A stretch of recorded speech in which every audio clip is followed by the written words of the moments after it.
welcome everyone to this program. My name is Greg Coleridge. I'm a co-coordinator for Move to Amend, and thank you so much for joining us this evening to learn about, hear about, and share your questions and comments on the topic of restoring the money power to the people. I'm going to begin by just sharing a little bit about Move to Amend, and then I'm going to introduce our speakers. They are going to share a few slides on the topic, and we will open it up for comments and questions via chat and or in person if you care to communicate verbally. And so we'll get into some of the logistics of what's involved in all of that. Well, I'm just going to sort of share a little bit about Move to Amend, since I can't seem to be able to get this going. So for individuals who may not be familiar, Move to Amend is a coalition of hundreds of organizations and hundreds of thousands of individuals committed to social and economic justice, ending corporate rule, and building a vibrant democracy that is genuinely accountable to people, not corporate interests. You may be familiar with our principles and values. We have 5 of them. We are an anti-oppression and solidarity organization. We are dedicated to building a coalition and trying to build a movement. We're focused on grassroots organizing, believing that power derives either from organized money or organized people. And since we don't have all that much of the former, then we have to focus on the latter, organizing people to build a movement from the grassroots. We're dedicated to political education, believing that we have to be on the other learning curve when it comes to understanding the issues of money in politics, corporate rule, and as it connects and intersects with other issues, including the one we're going to dealing with this evening, that of the power of money coming from private entities. And finally, we are very dedicated and committed to political and economic independence, believing that we just simply cannot be in any way beholden to any organization, whether it's political party or large foundation, extremely well-to-do individual, corporate entity, or any other centralized entity that can pull strings, pull levers, or whatever the case may be, and basically silence us. So those are our basic values and principles. Our goals, we have 2 of them. One is to pass our what's called We the People Amendment, HJR 48, which makes clear that artificial entities do not have constitutional rights and that money spent in elections is not a form of First Amendment protected free speech. And the other goal of ours is writ large, to provoke discussion and organizing about how to make real the promise of American democracy through constitutional renewal. Amending the Constitution, people may be aware of, there's really 2 ways to do it. One is through Congress, in which 2/3 of both the House and Senate must pass an amendment resolution. And if and when that's done, then 3/4 of the state must ratify what Congress passes. And that equals 38 states. The other is what's called an Article 5 Constitutional Convention, in which 2/3 of state legislatures call for a convention to a very specific proposed amendment. So that's 34 states. And when they come up with whatever it is they come up with as presented, then 3/4 of the states must ratify that amendment. Lastly, Move to Amend as a structure, both at the grassroots and at the national level. We have affiliates, we have advocates, and we have various working groups and committees. And we believe affiliates, those organizations that work on behalf of Move to Amend in communities, both urban and rural, are extremely important to work in their respective places to connect with organizations and spread one-to-one and through organizations, both in person and virtually, what Move to Amend is trying to do, to make these issues local in nature. But nationally, we have a board and staff, we have issue sector caucuses, and we work with coalition partners at a national level, working on various projects and campaigns, one of which is a national conference coming up next month. So that's a little bit about what Move to Amend is. I just want to begin this evening, before introducing our speakers, with a quote. And this is from a former credit manager of the Federal Reserve Bank of Akron, of Atlanta. His name is Robert Hemphill. And here's what he said. "We are completely dependent on the commercial banks. Someone has to borrow every dollar we have in circulation, cash or credit. We are absolutely without a permanent money system. When one gets a complete grasp of the picture, the tragic absurdity of our hopeless position is almost incredible. But there it is. It is the most important subject intelligent persons can investigate and reflect upon. It is so important that our present civilization may collapse unless it becomes widely understood and the defects remedied." So with that, I want to introduce our speakers. And with us this evening to help us get, without question, a complete grasp of the picture, as well as to make sure we avoid the collapse of civilization. How's that for putting some expectations on our speakers in this program this evening, is Lucille Eckrich and Steve Norris, both of whom are with the Alliance for Just Money. I first met Lucille at an annual gathering of the American Monetary Institute. She is a gifted learner, teacher, and leader of monetary reform issues and groups, including being a founding member of the Alliance for Just Money, where she now serves on the board and on the executive committee. She's an associate professor emeritus at Illinois State University, where she taught leadership ethics and philosophy, sociology, and history of education in the College of Education for about 2 decades. Many of you already know Steve Norris, who is a regular of Move to Amend educational and affiliate calls in his role as co-coordinator and member of Move to Amend. And he's a co-coordinator of the Cleveland affiliate group. He's the Alliance for Just Democracy Vice President and member of the group's Youth Caucus. Steve is a software developer and computer whiz. And as his bio may have mentioned, maybe you saw it, he first heard about monetary reform through John Howell's presentation for a Move to Amend event. John, as you may know, is the leader of Democracy Over Corporations, which is a Move to Amend partner group in Southeast Ohio. So these issues, people, and groups are, as you can tell, connected. So with that, a few just basic logistics before we begin. If you're not already muted, please do so during the program. Feel free to add a comment or question in the chat during the program or after the presenters are completed. After the presentations, you can continue to chat your questions or comments.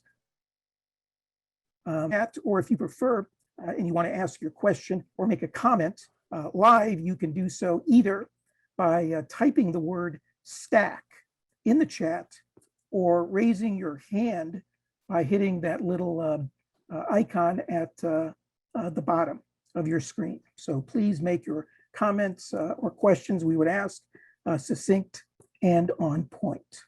So with that, I want to turn it over to Lucille and Steve. Thanks so much, Greg, and thank you for this opportunity to speak to the community of Move to Amend. It's a powerful connection.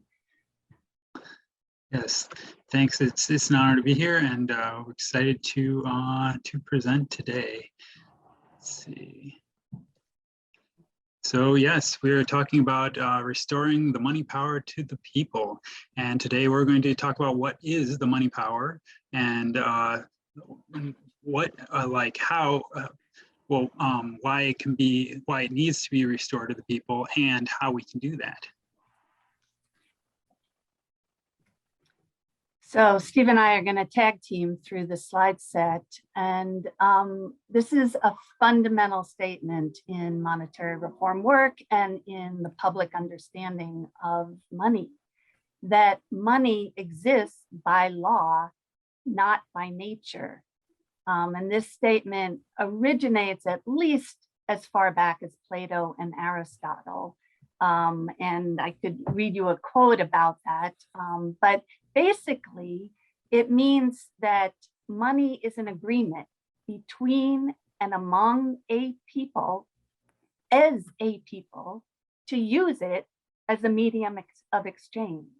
That's basically what it is. And the founder of the organization out of which the Alliance for Just Money grew was a man named Stephen Zarlenga, and he founded the American Monetary Institute, and he wrote a big, fat, over 700-page book called The Lost Science of Money. And at the end of chapter 1 in that book, he paraphrases his quote, and I just want to read you the last 2 paragraphs. Stephen wrote, both Aristotle and Plato noted the paramount monetary principle that the nature of money is a fiat of the law, a decree of the law, an invention or creation of mankind and society rather than a commodity. And he concludes the chapter and introduces the book really by saying, this important principle, part of a lost science of money, must now be relearned in the 21st century, the 3rd millennium, in order for humanity to achieve the monetary reform necessary to move back from the brink of nuclear disaster, to move away from a future dominated by fraud and ugliness, and to progress toward a world of justice and beauty. Yes, that's so important that money is not a commodity, but by law. And because money has been treated in a number of different ways, and it's important to note that it's been studied and debated a lot more frequently and pretty intensely throughout history. And in particular in American history, it was written into the Constitution that the government, in particular Congress, has the power to coin or create money. It's right there in Article 1, Section 8, Clause 5. And it says that Congress shall have power. Note that it doesn't say may. This doesn't mean like it's not something that should be delegated or given away, but to coin money, to regulate the value thereof and of foreign coin, and fix the standard of weights and measures. So right there, it's saying that coining money is something that the power should have, and like they have had a number of ways throughout history that banks have been has been created money throughout the time, whether it be at the state level or at the federal level. But right here we see in the Constitution, Congress shall do it. Before, if you could just go back, Ted, Sure. Just one comment there, two things. One is, the use of the word coin there is both as a verb with a lowercase letter, to coin, and then as a noun with a capital. And in the original Constitution, that punctuation mattered. And the other thing is the connection with to fix the standard of weights and measures. It's sort of important really to realize that money is a unit of account, the same way that sort of inches and feet are units of account, and they measure length, and gallons and liters measure liquid volume, pounds, kilos measure weight. And so in the same, and they're sort of arbitrary, length and volume and weight exist, in nature, but a community of people has to agree with what their standard of the way to measure is. And that's what money is too. It's a unit of measure Of what? Well, we could say of economic value. And what's economic value? Well, I like to think of it as embodied human effort that it takes to manifest goods and services in the world. And money is a unit to measure that. Anyhow. Yes. And next we'll cover some examples of it. Yeah, so there are, and they go back before American history, but in our own American history, the Continentals helped to win the American Revolution, and the Greenbacks helped to win the Civil War and unify the nations after. And one of the historical really premier historical monetary historian that Stephen Zarlenga cited is a man named Del Mar. He was actually the first, the head of the first bureau. Oh, now I forget what, but maybe the Bureau of Standards in the government, a Bureau of Accounts. But he was an amazing historian, and he said about the Revolutionary War. Many people start the revolt at the battles of Lexington and Concord, and Stephen Zarlenga, quoting Del Mar, he says, Lexington and Concord were trivial acts of resistance, which chiefly concerned those who took part in them and which might have been forgiven. But the creation and circulation of bills of credit by revolutionary assemblies in Massachusetts and Philadelphia, they were the acts of a whole people, and coming as they did upon the heels of the strenuous efforts made by the Crown, the British Crown, to suppress paper money in America, they constituted the acts of defiance so contemptuous and insulting to the Crown that forgiveness was thereafter impossible. There was but one course for the Crown to pursue, and that was to suppress and punish these acts of rebellion. Thus, the bills of credit of this era, which ignorance and prejudice have attempted to belittle into the mere instruments of a reckless financial policy, were really the standards of the revolution. They were more than this. They were revolution itself. And there's a lot more history about Continentals. And the Greenbacks have history too. And each of these were not, we got the right money and then we didn't keep it. The money power kind of came back. And the one quote I want to just say about the Greenbacks, it comes from a book called Rethinking Our Centralized Monetary System by he's in Washington, D.C., a finance law scholar. And he said, it's just a brief bit, but the legal tender laws of 1862 authorized the U.S. Treasury to issue greenbacks, notes printed in green ink. That's all it really meant, but it meant a ton more because it put the United States on a fiat monetary standard for the first time, really.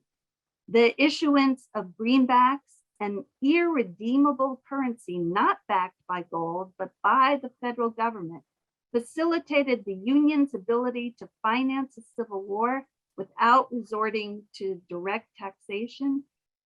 From 1862 to 1879, the United States used a fiat monetary standard. And in 1869, after we got through the war, we got through this, division in the nation, greenbacks were made convertible into gold again.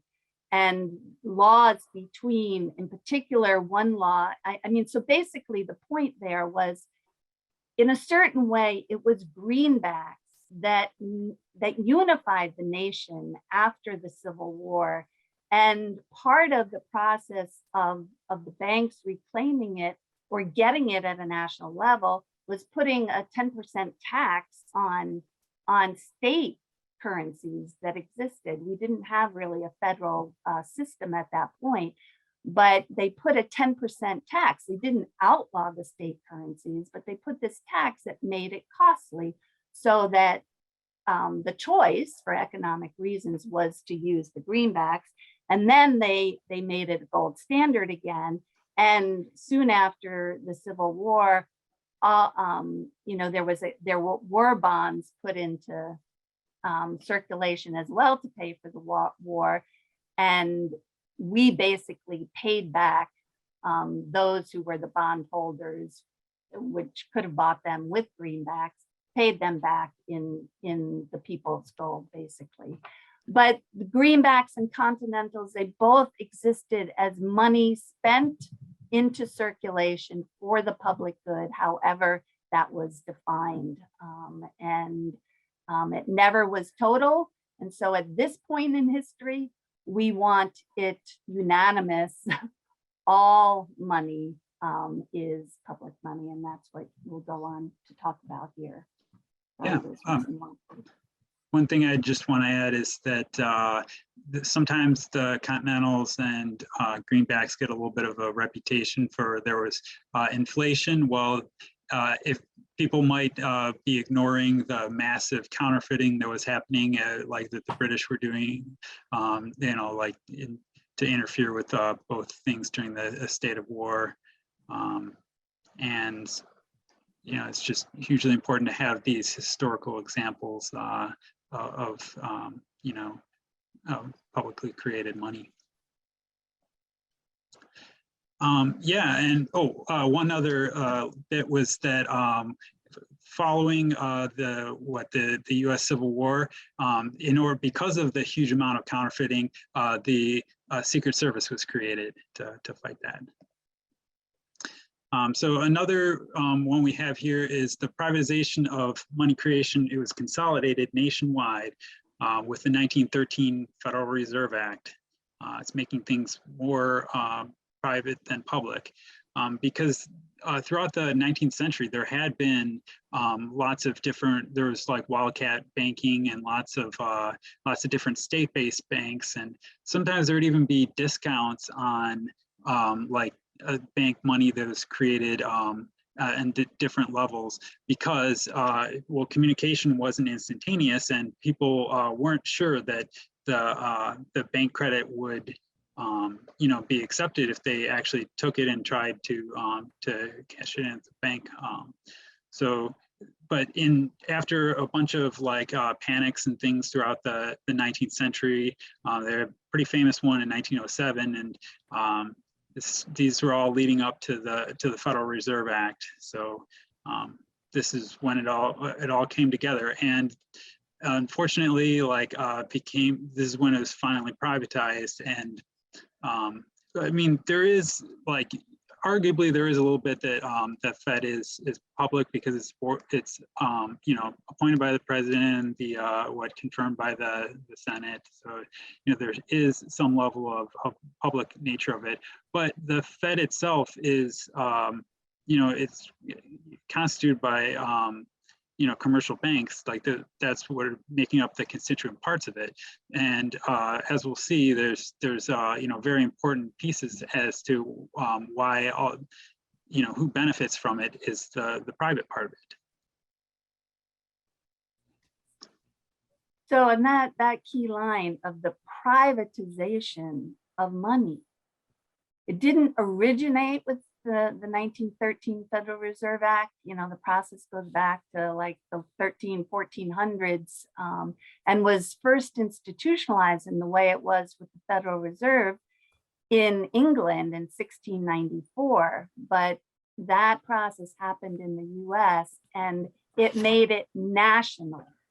That's what the Federal Reserve Act brought the privatization of money to be nationwide, as that last slide said. And so, the vast majority, whether we think, our money is public, the vast majority of it is created privately by commercial banks. The coins are a little bit less than 2% of our money supply, and they are really our only public sovereign money. And how that happens is the mint creates those physical coins and pays for the cost of them, but they enter the Treasury's books for their face value. So that's what the government gets paid for them by the Fed, is their face value. And the difference between the two, and for some coins, it costs more than their face value, but for most of them, and the quarters and dimes, it costs less. And so the government gets the difference then. But for all the rest of our money supply, it's the private banks that get that difference. That difference is called seigniorage. You might see that word later.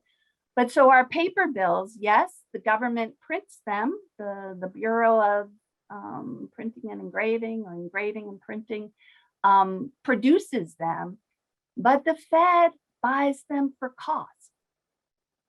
And then they enter circulation, if they do, in exchange for the third category, bank money, at their face value. So that difference between the cost of producing them and their purchasing power, their face value, the banks get. And the last and largest part of our money supply is bank money. And that's the money in our bank accounts. And in its origin, it all originates through commercial banks giving loans to people like you and me, and companies and businesses and units of government even that agreed to pay them that amount of the loan contract plus fees plus interest. And largely banks have the freedom to create the vast majority of those deposits and accounts out of thin air, as the title of or the picture on this screen said. So anyhow, that's how our money is created, whether we know it or not. And it means that there's finally, no matter how liquid the money is, no matter how fast it turns over, circulates, there's always not enough of it to pay the interest that money bears. Yeah, that's certainly a super important point, is that commercial banks create most of their money through interest-bearing loans. So that is something that's not, people, that might be surprising to some people, well, a lot of people probably, that people might think that banks, take existing money, like say from savers, and lend it out. But that's not the way it works in most commercial banks. And a super important part of that is like the interest-bearing loans. When they're creating the loans, they're creating just the principal. They're not also creating the amount of interest that would need to be paid. And if you think about mortgages and stuff, that is hugely important, because you might be paying as much in interest as you are, the original amount of the loan. So that can be, super important over time. So yeah, this is an extreme example of corporate rule and privatization.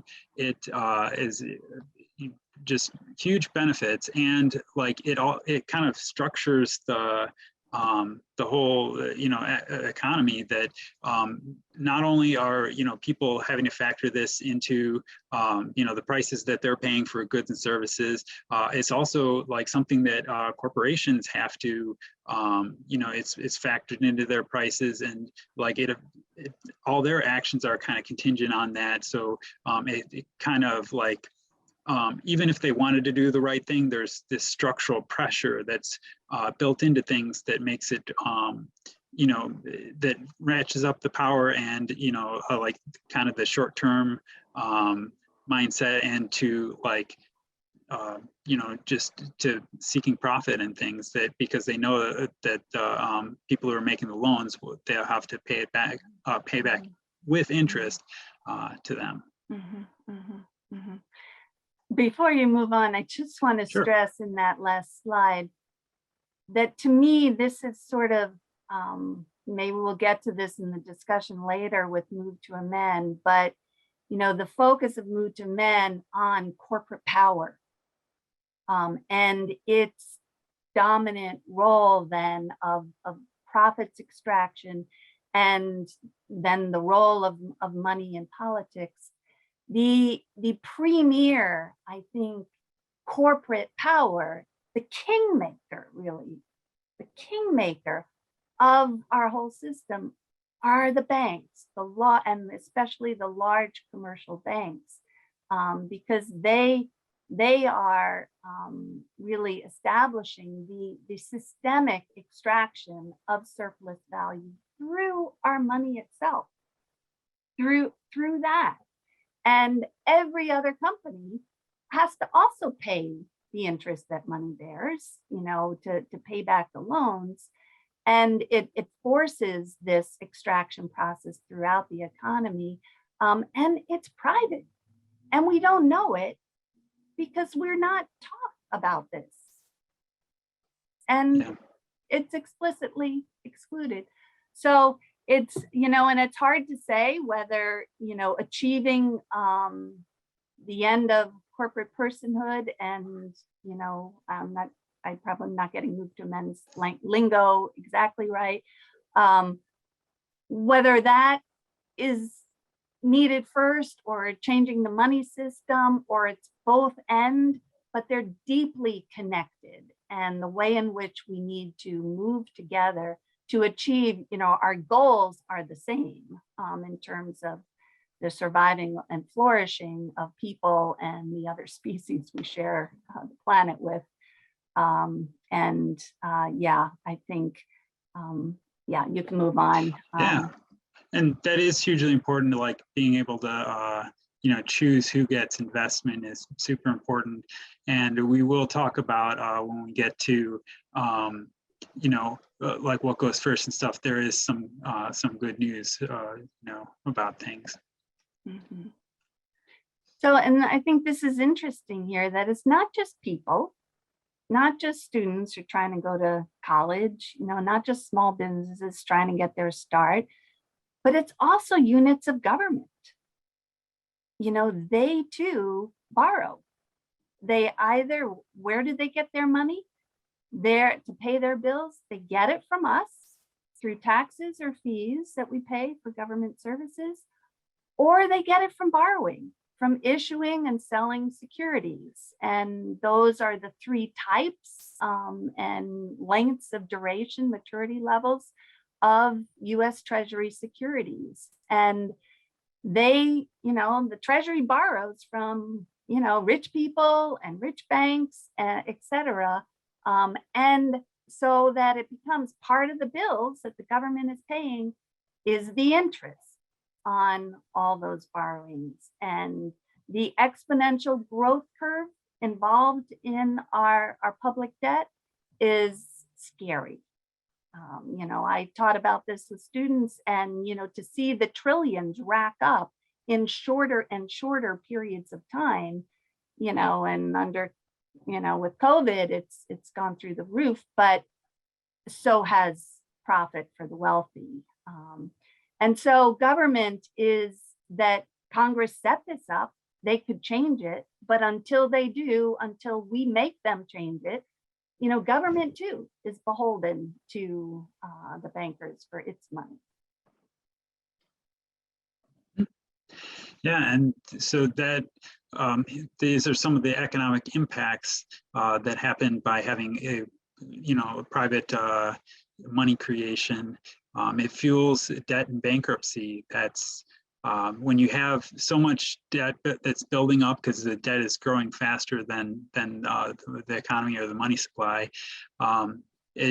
When you do get a downturn, when interest rates do go up, that fuels bankruptcy, and like people aren't able to always pay the debt. So that is hugely important. We also have it privatizes the choice of where money is spent. This is what we were talking about choosing the investment is what gets investment is like a kingmaker, as Lucille had said. It determines whether you have like, you know, an internet boom or the, you know, a housing boom. And then when you have these bubbles, you have an unstable economy where you get investment too much in flush times, and like when they you take away the punch bowl and you have the bust, then you know, it's much harder on people who have you know, who, you know, if you, I know I graduated like, you know, it was not always easy to find a job. I know like seeing, you know, when people graduated from college or something could be a very impactful on what the state of the economy is. Like that can have impact on your life course over that, whether like if you graduate during at a good time, you know, that could be, it could be a lot. You could have a lot if you graduate during a downturn, like that can affect your earnings over a long period of time. So then other things they have interest, and earlier Lucille mentioned seigniorage, the difference between the face value of money and how much it costs to produce it. So these are things that are, it's flowing to the banks and to their shareholders, and they're reaping the benefits of this, and the people are paying it through taxes, have to pay the interest, and also the borrowers. So the debtors are you know, paying, like the money makers and investors have power over debtors, and if they give leniency, you know, that can be a great thing.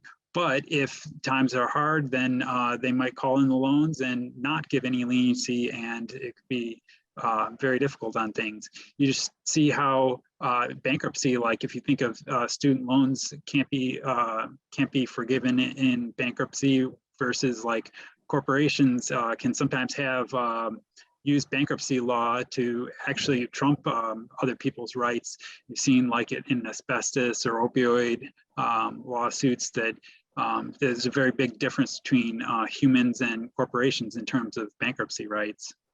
So plenty of economic impacts.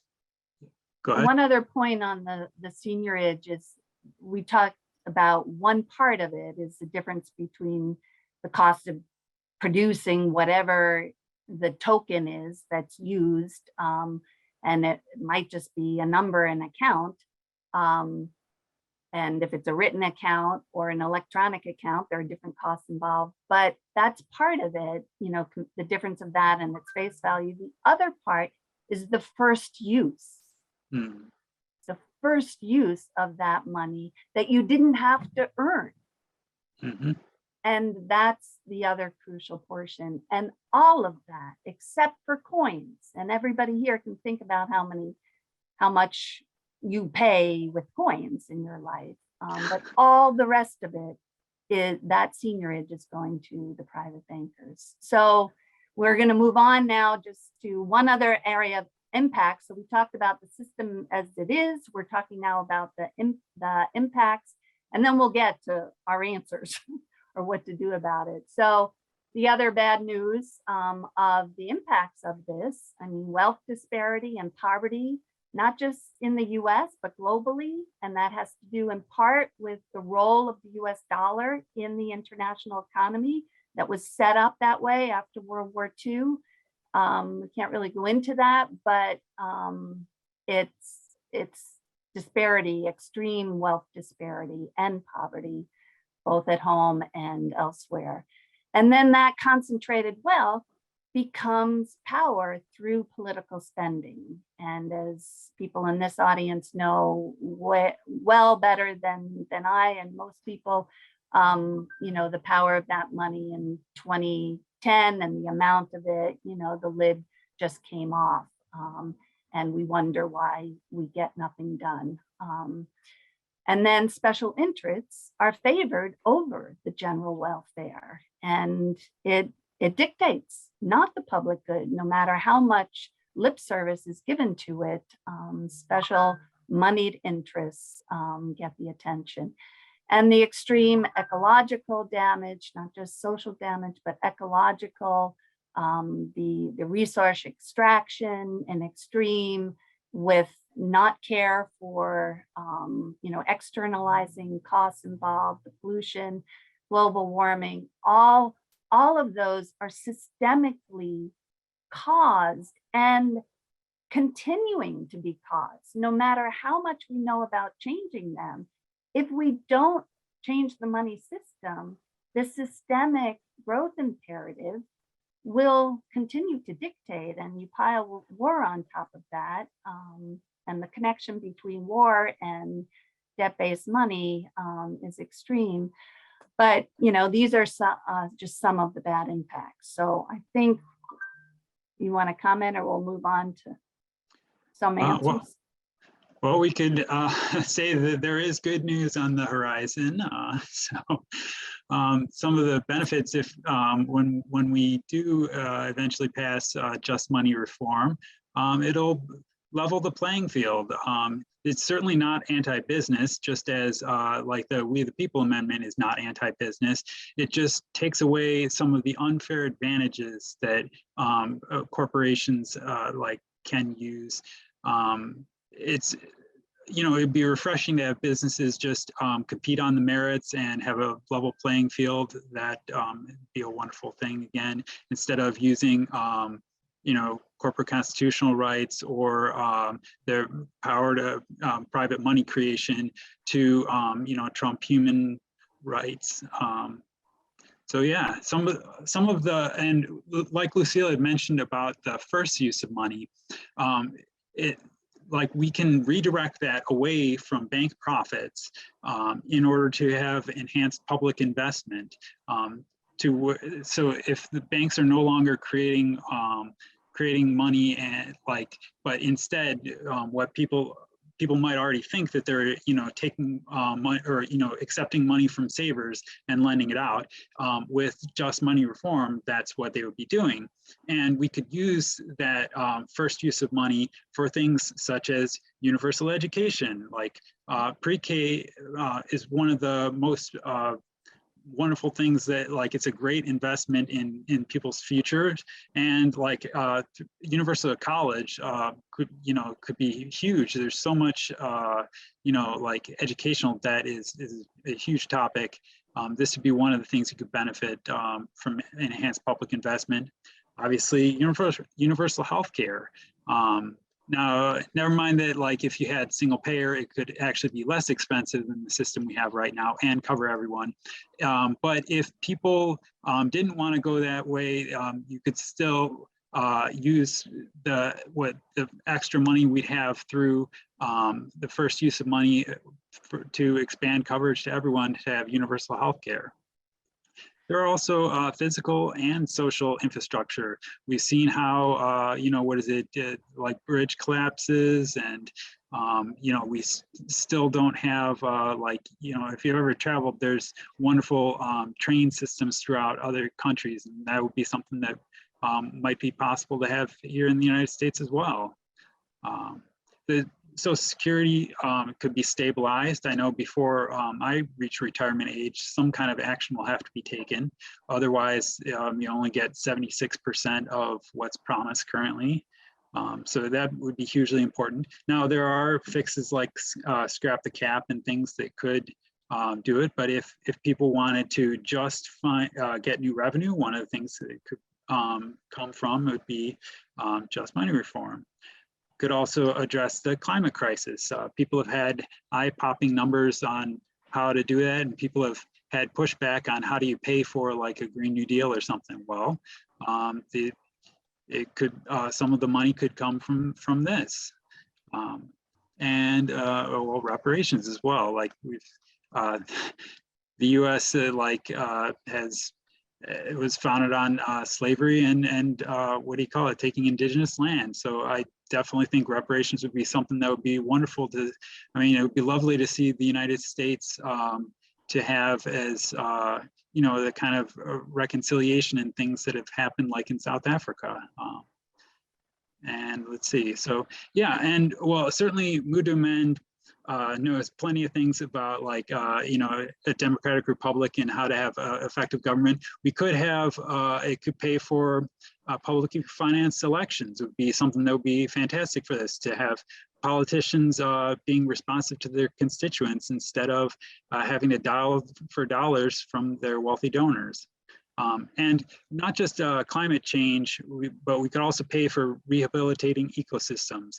Like if you've seen the mountaintop removal, or you know, what Superfund sites, or even just farmland that's been you know, used up or something. We could rehabilitate a lot of things. And so all of this is to say, these are just some of the pressing societal needs that could be funded through this. None of these are required to be tied to just money, but just something of, an idea of what kind of things could be benefits of just money reform. So now the important part, how do we get to just money? And there's a lovely quote by one of our members, Virginia Hammond, who made and be here, and Mark Pash. And, you know, what do we mean by just money? And they say, well, we're calling it just money because it is money that is fair and privileges no one. It is also just money, not debt carrying interest. And that's what we currently use as money, is debt carrying interest. And we want to, you know, make money a minor factor. So the NEED Act was legislation, the National Emergency Employment and Defense Act, introduced in the 2011-2012 Congress by Representative Dennis Kucinich from Ohio, co-sponsored by John Conyers from Michigan. And it's powerful in that it was introduced in Congress. You can find it right here on congress.gov, but it didn't get passed. And so it was also not in the book I cited before by Stephen Zarlenga. In the last chapter of his tome of 700 whatever pages, he has proposals for US monetary reform, and the basic framework for the NEED Act was already in print in 2002. And this act is already in print, but it hasn't gotten beyond, you know, being introduced. And so the Alliance for Just Money has formed out of Zarlenga's organization, and we work in sync with it. And we have been working hard over this last year to update the NEED Act for 2022. And that work is just terminated. We went over, or terminated, finished, achieved, and we presented it to the board at our last meeting, and the board will vote at our June meeting. And we hope to have that ready to go and ready for sponsors and co-sponsors.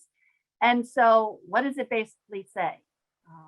Steve, Yeah, well, one of the things that I'd want to say is that this is really great news that it can be passed as regular legislation. When Greg had mentioned the requirements for amending the Constitution, well, it's a lot easier to just pass regular legislation. You just need, what, 50% of the House, the Senate, and a signature from the president. So that is a lot, a much lower bar, and that would be exciting to, like, once we are able to have this, it should help with movement to amend the U.S. Constitution. So yes, this is in 2022 NEED Act updated as the American Monetary Reform Act. It requires Congress to be the sole creator of all U.S. money debt-free as authorized in the U.S. Constitution. It ends the privilege of commercial banks to create money, and makes all remaining operations of the Federal Reserve System accountable to the public. People might already think some of this stuff is already public, but this makes it so. In some ways, it's not a very radical change at all. If it aligns with what some people's expectations might already be, but it'd be like very powerful in effect. Right. So there's a ton of content in that last slide, and maybe in our discussion, questions will get raised, but those are the three pillars that that the legislation achieves, and that our organization exists to try to preserve that mission, because all three, they're interdependent. They have to all be achieved simultaneously. And so that's really crucial. You can't just have one without the other. Maybe in the Q&A, we can talk more about these details. Yeah, so let's move on to the last slide. I think that we have is just, how can you get involved? Learn more. We have a website. There's an about money section that has about 4 subcategories and a total of about 10 pages. If you spend maybe 2 hours reading through that, it's a money primer. We have a huge bibliography on that website. So any level you want to enter in, introductory, middle level, advanced, it's there. We have a blog, we have a news page, we have a get involved. We have a couple petitions there. So there's a petition to create a just money system, basically our mission there and the substance of what AMRA will achieve. We also have a petition for establishing a national monetary commission for Congress to study this matter. And we've just, it's being studied. The Federal Reserve issued a paper in January that we just submitted public comments on. And it's in the press, and it's being pushed by, pressure from even more privatized currencies, of cryptocurrencies, and so-called stable coins. And so there's a growing attention, and we have to understand the existing system, and we have to understand the public nature of money as a fiat, as an agreement between and among people, to use it as our medium of exchange. You can become a subscriber, just going to our website and subscribing for free. You can become a member for $20, lifetime member, cheap deal. But as Greg said before, that helps maintain our financial independence. The membership of at least $20. And if you want to be a voting member and make an annual contribution, you can do that by paying $25 annually and becoming a level 2 member. So all of that we need. We are a small but mighty and growing organization, and we do need you. We have, like this Move to Amend gathering, we have monthly monetary reform coffee houses. We had one last night. We have an annual membership meeting. If you would join as a member, that's on July 23rd coming up.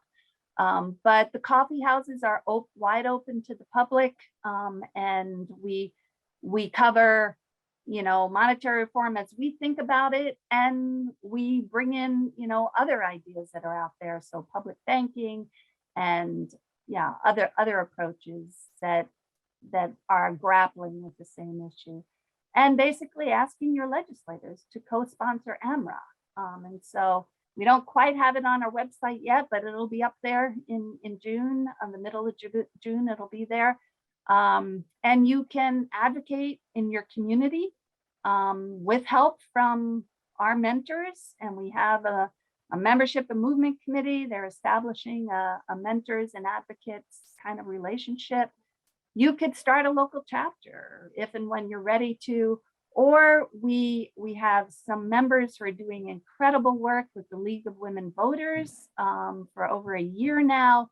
They will be presenting at the National League of Women Voters convention this summer, and it may grow to have support at a national level for local leagues doing educationals, doing study groups on the money question. And the League of Women Voters, I'm sure you all know, already has one of the national policy issues they work on is money in politics and trying to end that. So very compatible with Move to Amend. But so is the underpinning of our money system. All of their policy issues are defied, including democracy, are defied by our existing money system. Of course, we need your money, But if you don't have some, maybe you have some rich friends, relatives who you can tap. But even, we have donors who donate $5 a month, which is so cool. And some a little bit more, or contact us at reform@monetaryalliance.org. It's the email address. So I think that's our slide set. And now Yes. is the time for Q&A. And if you don't have any questions for us, we have some for you. So thank you very much. And Yes, thank you. Well, thank you, Lucille and Steve. And if your head is not yet swimming, you probably haven't been paying attention. But I think you did a terrific job in taking a very complex topic that quite intentionally, many people believe, has been made complex by the financiers and the economists to make sure that we don't understand the money system, to make it more democratic and participatory and just as what you are trying to do. So thank you so much for trying to demystify and clarify and make it simple without making it simplistic, if you will. So appreciate it. People who have been with one ear or both ears listening to Lucille and watching Steve, but with the other eye or two looking at the chat, you will have noticed there's been a pretty enthusiastic discussion that's been going on. We can capture some of the comments there, highlight, but if you do have any questions right now you'd like to ask or comments, you can do so by either adding them in the chat to the already long list, or if you'd like to come on board and be unmuted, you can put the word stack in the chat or go down to the very bottom of your screen under reactions and raise your little iconic, should be raise hand, and we'll try to notice you and acknowledge you. And so let me just see if there's a lot of you here. Thank you so much. I don't see at the moment any hands being raised. It might actually be simpler just to keep it all going if and to pay some attention if you just put stack in the chat. There's been some comments sort of originally sort of challenging or questioning the whole issue of money creation and whether or not the interest in fact is something that cannot be paid back. Can you sort of amplify that the problem of interest is something that is out there that can easily be paid back without necessarily going into further debt? I can try, and there might be somebody else in the room who can add if I fall short. But when banks lend money, they create the vast majority of the principal through keystroke by adding it into the borrower's account. And they do not create the interest, nor do they create the fees, obviously, but so they just create that principal amount. Obviously, money circulates. The velocity of money is a term for how often money changes hands, basically, is spent and earned and spent and earned and spent and earned. And that matters. That's what money exists to do.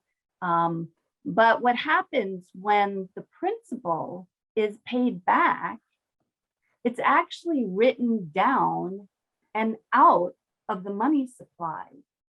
So one has to factor that into understanding that there's never enough money in the total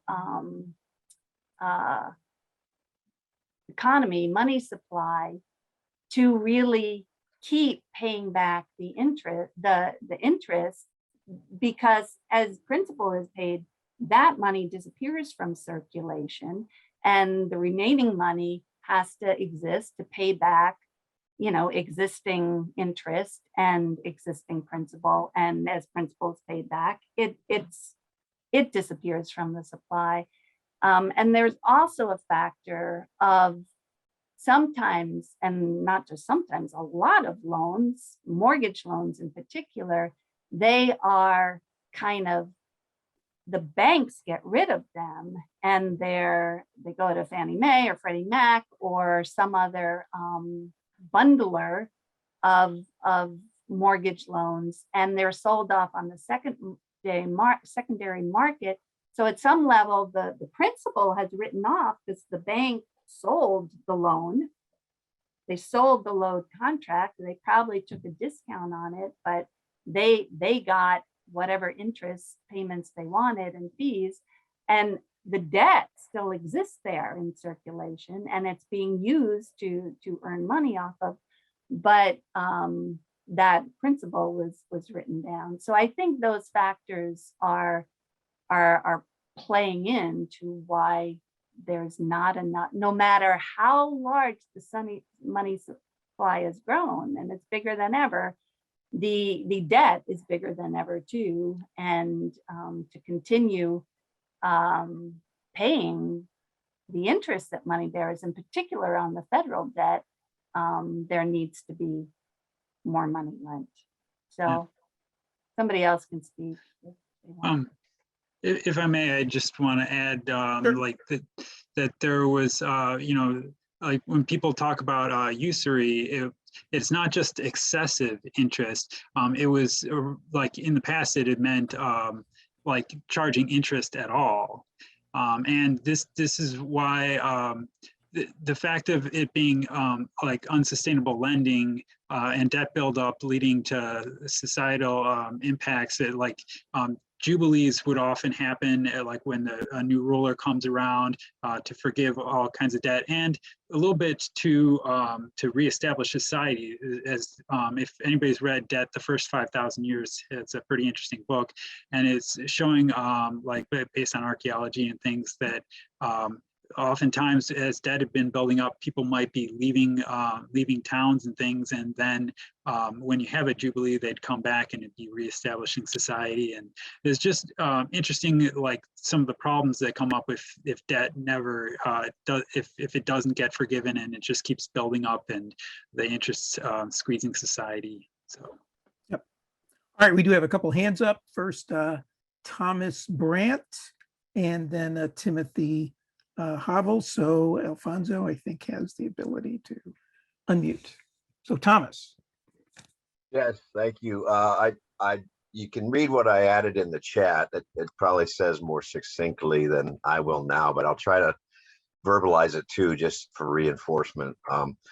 And I don't want to sound like an economist and trying to baffle you with BS, so I'm going to try to put it in plain English. I think our banking system exists to suck more wealth from the poor to the rich, always has, although it was ostensibly justified as necessary to build a modern industrial nation state that could, engage in global trade. That was the Alexander Hamilton vision of America, as opposed to the Thomas Jefferson vision of small, decentralized, landowning yeoman farmers. So the Hamiltonians won that battle, and for better or worse, we have what we have today, right? But my point is about the money supply. To be very cynical about it, it's really just set up for rich people to control the rest of us.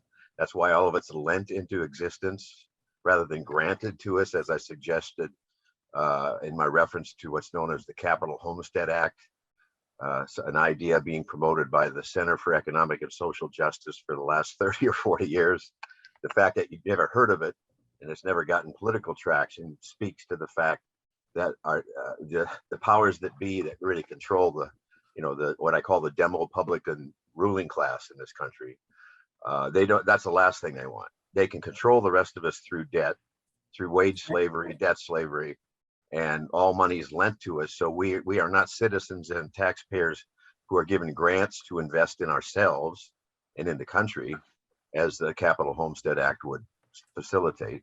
We are servants to serve our ruling class as wage slaves and debt slaves. Hence, all money is lended or lent into the economy, not granted to us. We're customers. We're on the hook to pay it all back plus interest, and we're supposed to like it and think that's good for us, and that we need to earn our keep. These things are not birthrights. Even though if you're pro-lifer and you think we have a right to life, that ends after you're born. After that point in time, you're on your own and you got to earn your keep, which I think is totally insane, but I don't want to get off on that tangent. So I'll shut up. Thank you. Yeah. Well, good questions, good comments. I'll just say, and also people, we become so culturally conditioned to be indebted that many of us get excited when our debt scores, and we're able to loan or be loaned even more money through our numbers being higher than they were. I mean, it's so crazy. To be in debt means to be indebted, which means fundamentally to be dependent, and that's very undemocratic. And that's why the intersection between the topic tonight and what Move to Amend is focused on is democratization. There's a lot of ways that things in our society should be democratized, and money creation should be atop that list. There's a reason why banks are the tallest buildings in most communities, and why they're the most powerful politically, because they translate economic power to political power. If I may just, I shared my screen here, I hope it shows, but this is actually the Alliance website. And I think, Thomas, what you were referencing is only part, it's there. I think your Homestead Act is, that the Congress be the sole creator of US money issued debt free. And where is it? Well, it's not, actually, it's not explicitly there, but it is there in that Congress creates the money debt-free and spends it, grants it into circulation for the items that you said. And so I think my response to what you said is that only the Homestead Act, would not solve the problem in that the ending the privilege of commercial banks to issue what we use as money through lending it, that has to be ended simultaneously as Congress having the power to create money and spend it for in those ways you detailed. And then nationalizing the Fed, basically the remaining assets of the Fed should belong to the people, to the government, and the functions of a monetary authority need to be within the Treasury. And so I think part of what you were advocating is what we're advocating, but a little bit more in terms of changing the money system. And I'll stop there. There are other hands. Yeah. If I might add, like one of the things that if there are other reforms that don't have all three pieces, like say if you had $1 trillion coin, that might like break kind of the commercial banks and the Fed's near monopoly on money creation. But that might fuel inflation if they're if banks are still creating all kinds of private money as well. Great. All right, next in line, I guess, Timothy. Oh, Stephen Walsh has his hands up. And Thomas, if you could put your hand down. Thank you for having this. Tim is back. Oh, I see Tim is back, so we'll go back. We'll go to him afterwards. Go ahead, Steve. no, go to Tim first, because Tim is the one who brought up some of the interest conversation. I was going to respond to that a little bit, so maybe Tim can go first. That would be Okay. fine. I'm sorry if I thought you had left. Tim, go ahead.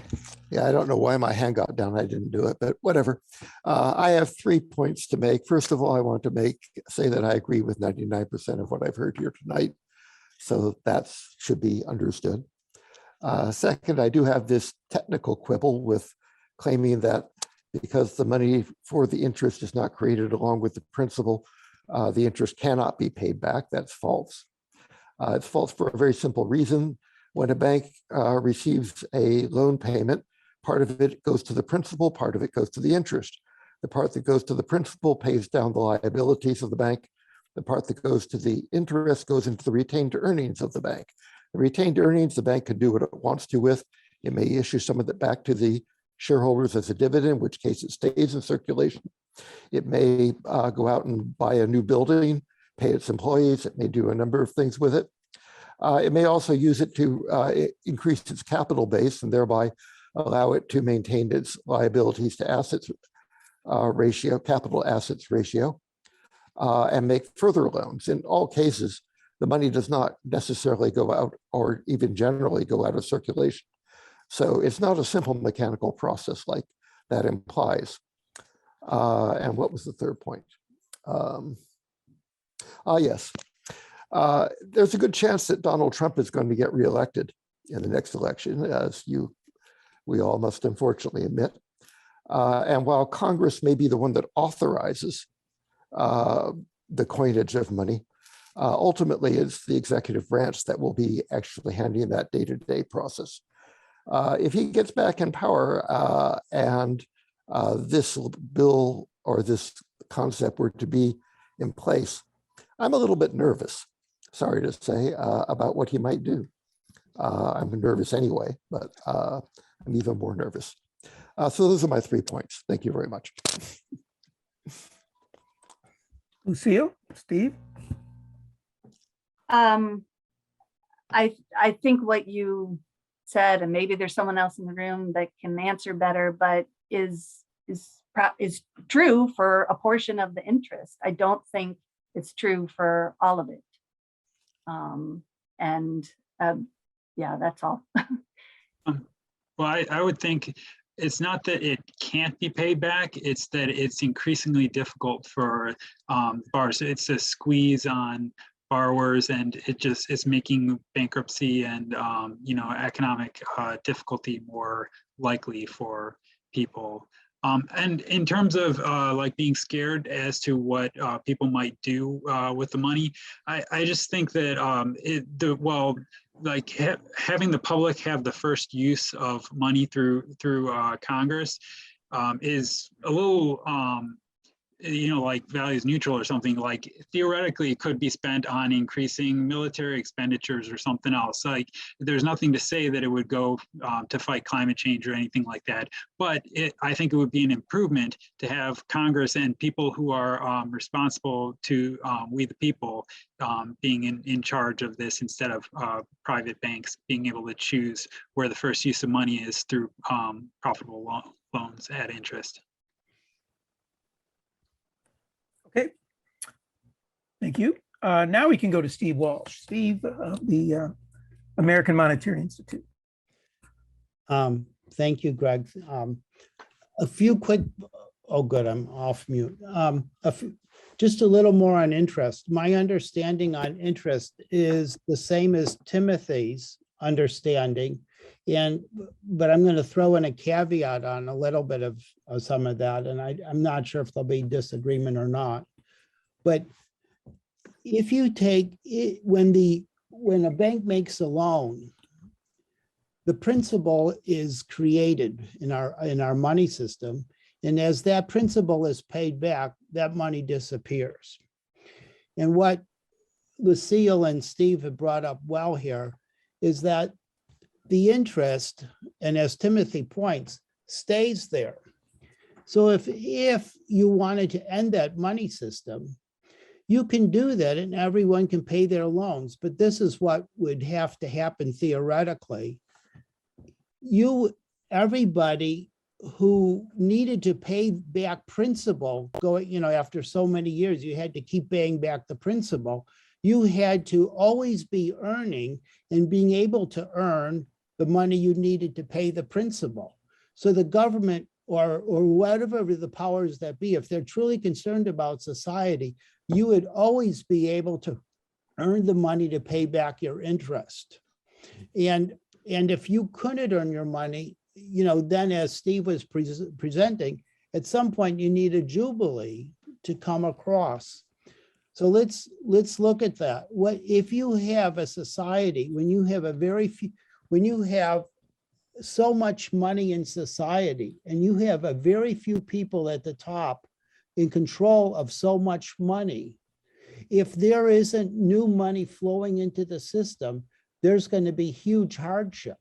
That's how we felt. That's how, I remember visiting Greg and seeing the suburbs of Cleveland decimated after 2008, 2009, and around Chicago too.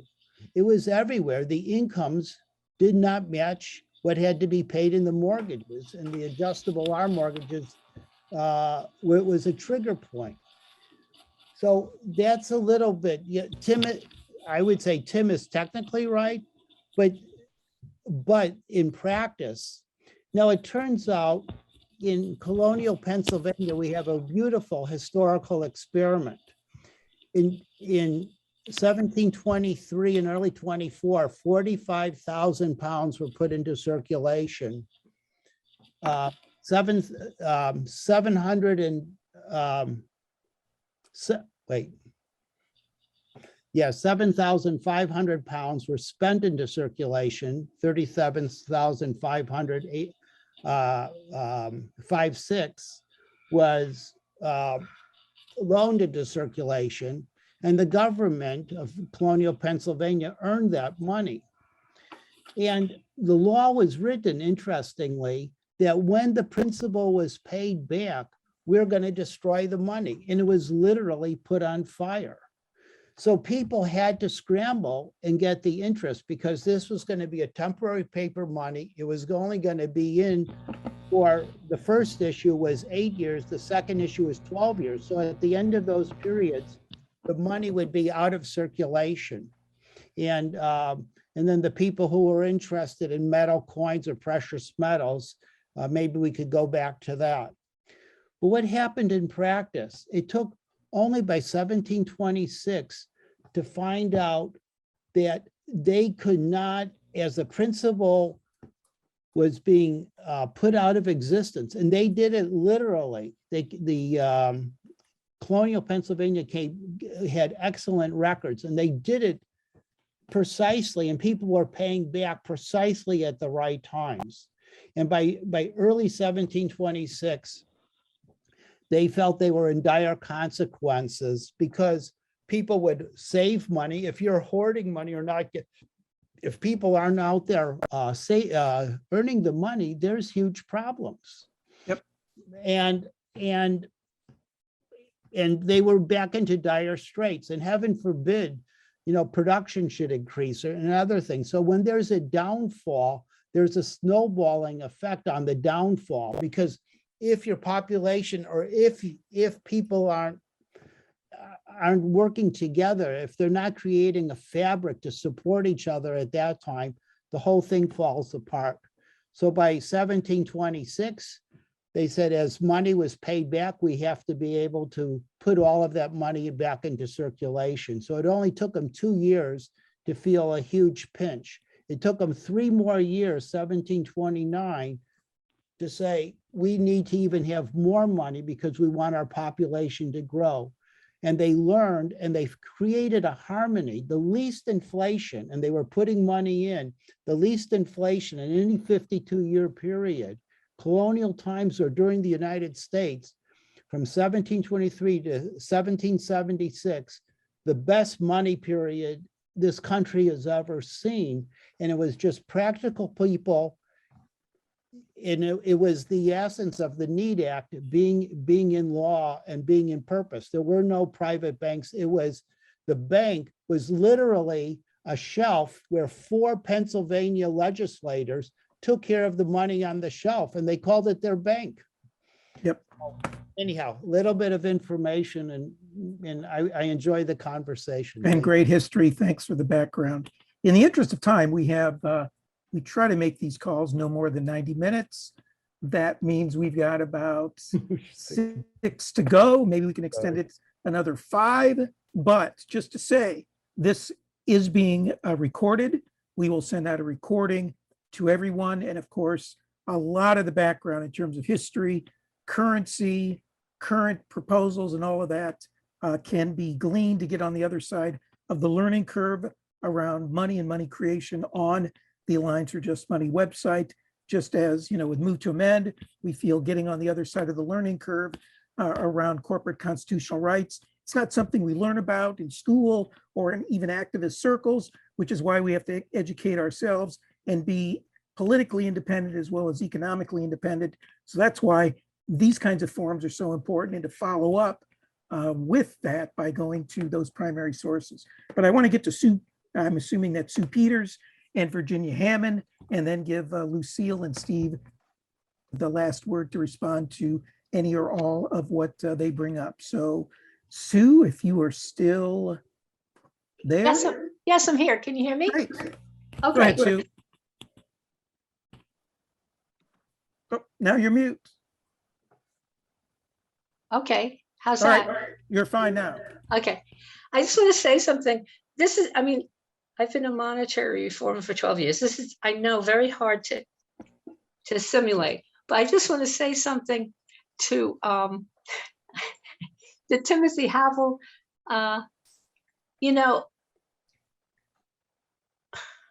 Joseph Huber is a wonderful monetary reformer and writer from Europe. And I got to know him at the AMI conferences over the years where he presented. He wrote a book, Sovereign Money.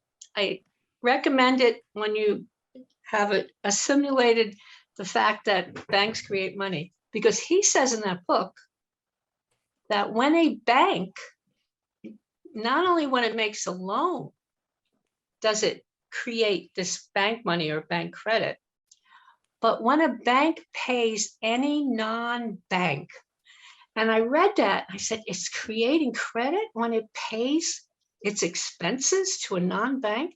Because I used to work for a bank. And I thought when my bank on Wall Street was paying my salary, they were creating my salary. I mean, anyway, I just wanted to say that, and think further about that. Okay. Thank you. Thanks, Sue. Virginia Hammond. I just wanted to add on the issue of interest that there are two important aspects to it, some of which you've already covered, so I'm just emphasizing them. One is that when you have some people creating money and some people having to borrow, that's a transfer of wealth system. So the fact that the system of debt money transfers wealth systemically is really important. And then the second aspect of it may confuse to say that there isn't enough money to pay the interest, because what happens is that when you create money as interest, you're only creating the principal, yes, but as people have pointed out, money circulates. And it means that in order to pay the interest, you have to draw from the general supply. So money that could have gone elsewhere is going to the banks and becoming part of that transfer system. What that does is it puts a pressure on the entire economy to keep increasing the money supply. And actually, that's only one of the ways in which this current money system that we use puts pressure to grow. The fact that when a bank even loans money to someone, in order to pay back the loan with interest, you have to do more business. You have to earn more money so you can pay more back. So the whole system at every layer is set up to need more and more and more and more. And as many people have said, exponential infinite growth on a finite planet just isn't going to work. Or it's equivalent, as someone once said, of like trying to drink yourself sober. Yeah. See how well that works. All right, Lucille and Steve, besides commenting on any of those, two other things to say something, if you can try to do so briefly, about cryptos. That's out there a lot. Cryptocurrency, what about that? And some people may already be familiar with sort of this idea of public money because it's been out there. Even Bernie Sanders has spoken about it. Modern monetary theory, MMT. Can you say something about any or all of those? Sure. Well, I wanted to say Virginia wrote some pretty great books on this with plenty of nice pictures and things on it. So you can check out, put a link in the chat. Regarding like fossil, what do you call it? Like crypto and things, like, again, this is, well, first off, like crypto is currently treated as like as a commodity. So like, you know, it's being taxed, yeah, for terms of taxes and things. And it's, we've seen how recently, like what Luna, you know, a stable coin, like, you know, going to a penny and things, kind of breaking the buck. So, you know, it's certainly not guaranteed to be reliable as at that, but it's also, well, I guess it depends on how you do it. Like it can be environmentally unsustainable for, well, it's probably for the original, like Bitcoin and things. But it's also not the, what do you call it? You know, not as monetary reform like the, in what we're looking for, because it wouldn't take away the ability of banks to be creating money. That would, there's still that like kind of inflationary pressure that happens when banks are like making loans and making creating new money.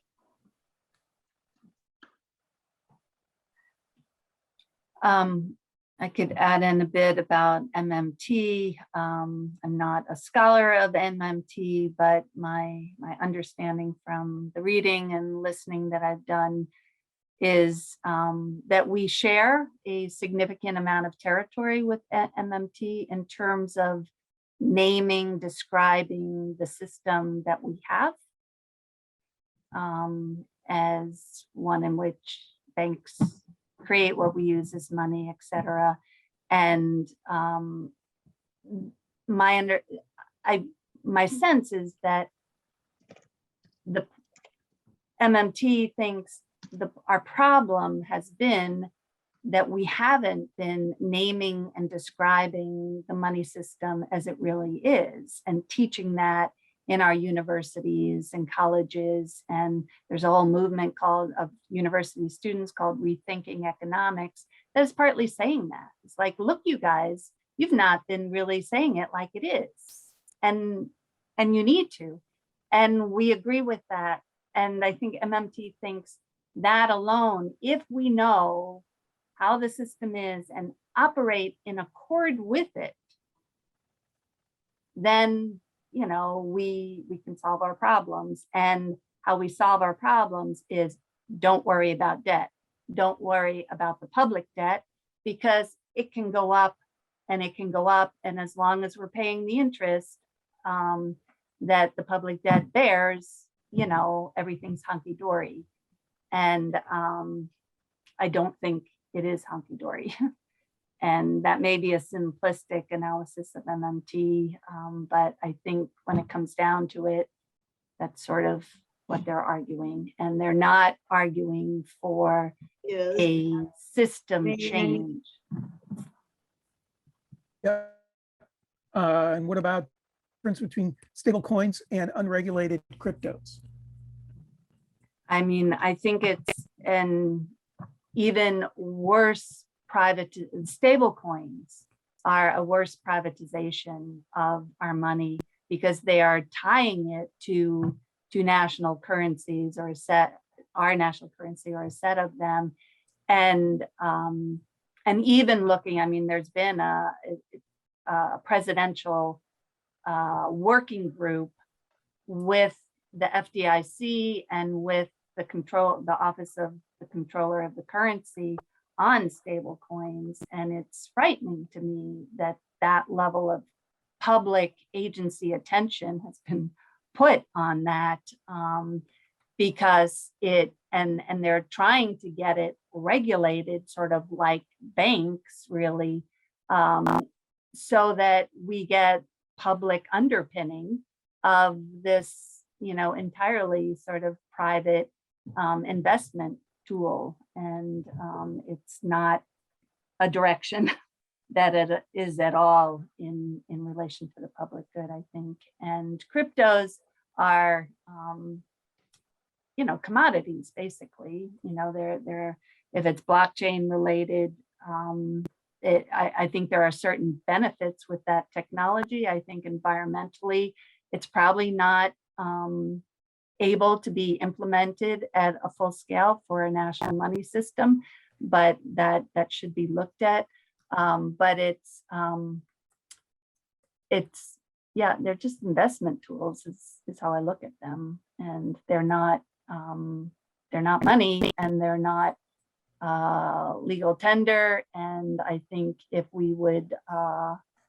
they would start to get that kind of currency, it would, no pun intended, but it would be an even greater privatization of our economies.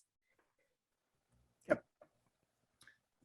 And sort of the unifying thread between these two efforts and movements and educational work of the Alliance for Just Money and Move to Amend is the concern and the tension that has gone on and continues to go on between public versus private. Private being things that, generally speaking, are outside our ability as self-governing people to define, to authorize, to democratize, to have an authentic role in the shaping of those decisions. The same goes with what Move to Amend is trying to do in believing that getting big money out of politics and ending corporate constitutional rights in all of its forms is a route to increase the authentic role of people to impact what is taking place in their lives, in their communities, in having peace, in having justice, and in having a livable world. So to that end, anything that can be done to focus on greater public control, greater democratization, and away from privatization or / corporatization is things that we should be striving for. And Alliance for Just Money and Move to Amend certainly on the same track there. So with that, just want to thank you so much for everyone attending, and especially to Lucille and Steve for presenting. There's many other members of the Alliance for Just Money and other supporters of the sort of companion brotherhood, sisterhood group, the Institute, the other Alliance for Just Money and American Monetary Institute. So thank you all for attending. Again, we will be sending out the link to this recording for you to share. So please do so far and wide.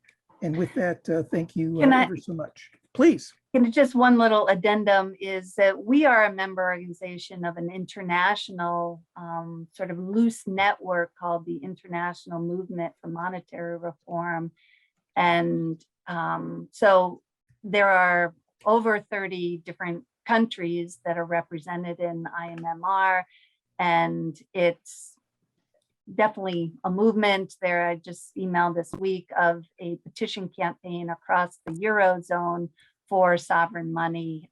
So there is a force of people. It's been growing. We owe a big debt to Stephen Zarlenga from the American Monetary Institute. We stand on his shoulders, and many others, Del Mar's. But the moment is now. It is now. And we've had moments before. We missed it in the 1930s. We didn't hold on to it in the 1860s. And our children are dependent on what the adults in the room are doing. And all of us, I bet, in this forum have been working in social change work for 30, 40 years, probably, if not more or less. But why are we not succeeding? And I think a pivotal fulcrum is the money system. And it's not going to solve all our problems, but I do not think we can solve all our problems within the existing money system. They are getting worse in that system. And we know a lot to solve problems. We need the correction of funnel through just money reform, sovereign money reform, to really achieve democracy and sustainability for our kids and grandkids. So thank Yep. you, but I mostly wanted Yep. to mention IMMR. The internet. There's a reason why the money power, those two words were capitalized, right? Exactly. Well, I'd like to say it's time to change the Constitution to end corporate rule and money in politics, and time to change the money system. Great. All right. Well, thank you all Thank very you. much for Thank you participating. very much. Good night now. Mhm. Thanks. Bye.